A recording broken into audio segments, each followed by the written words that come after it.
The toxic nostalgia of the Star Wars franchise is a universe unmatched.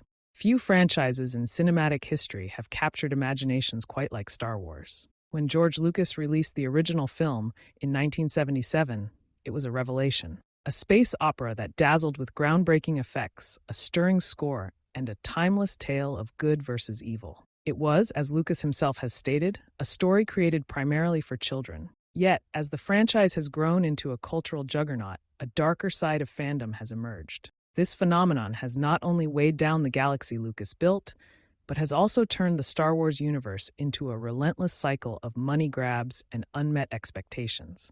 To understand the roots of Star Wars' toxic nostalgia, one must look at the emotional impact of the original trilogy. For those who experienced A New Hope, The Empire Strikes Back, or Return of the Jedi as children, the films were transformative.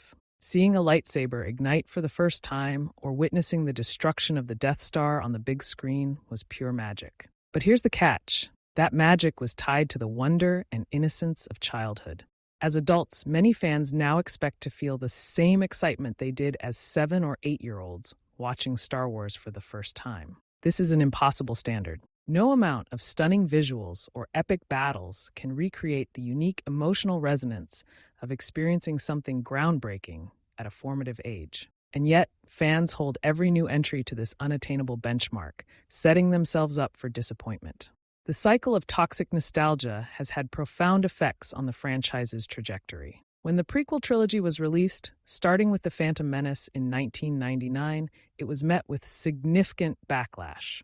While some criticisms were valid, much of the outrage stemmed from unmet nostalgic expectations. Fans didn't want something new. They wanted to feel as they had in 1977. As a result, the prequels were unfairly dismissed for years, only to be reassessed decades later by a generation that had grown up with them.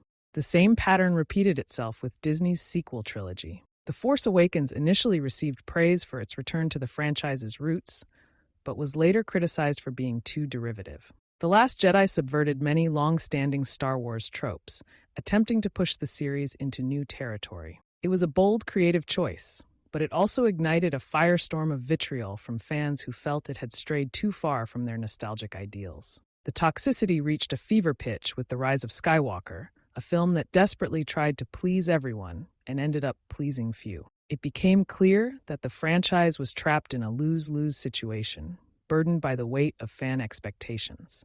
Hollywood's tendency to monetize nostalgia has only exacerbated the problem. Disney's acquisition of Lucasfilm in 2012 signaled a new era of Star Wars content, from films to TV shows to theme park attractions. While some of these projects have been excellent, and others have felt like hollow attempts to cash in on nostalgia, the return of legacy characters feels less like organic storytelling and more like fan service, designed to evoke fleeting moments of recognition.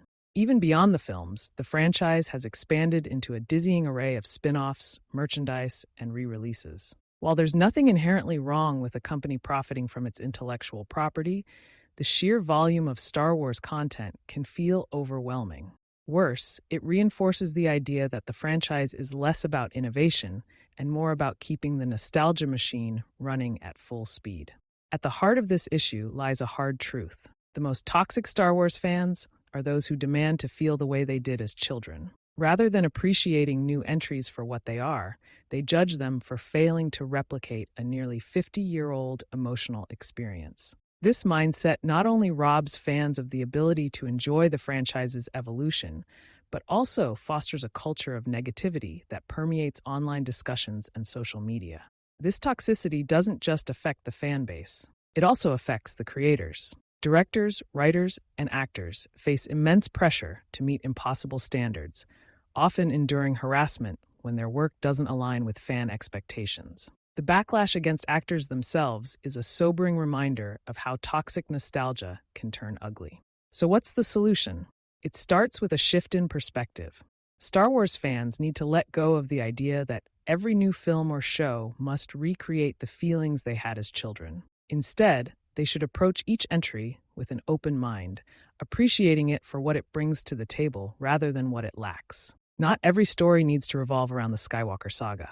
Not every lightsaber duel needs to top the last. The franchise is vast, and there's room for new voices, new characters, and new directions. Star Wars will always hold a special place in the hearts of its fans. But to keep the galaxy far, far away thriving, it's time to let go of the past. Nostalgia is a powerful force, but it shouldn't be a prison. By embracing new stories and perspectives, fans can help ensure that the franchise continues to grow and inspire future generations, just as it did for them all those years ago.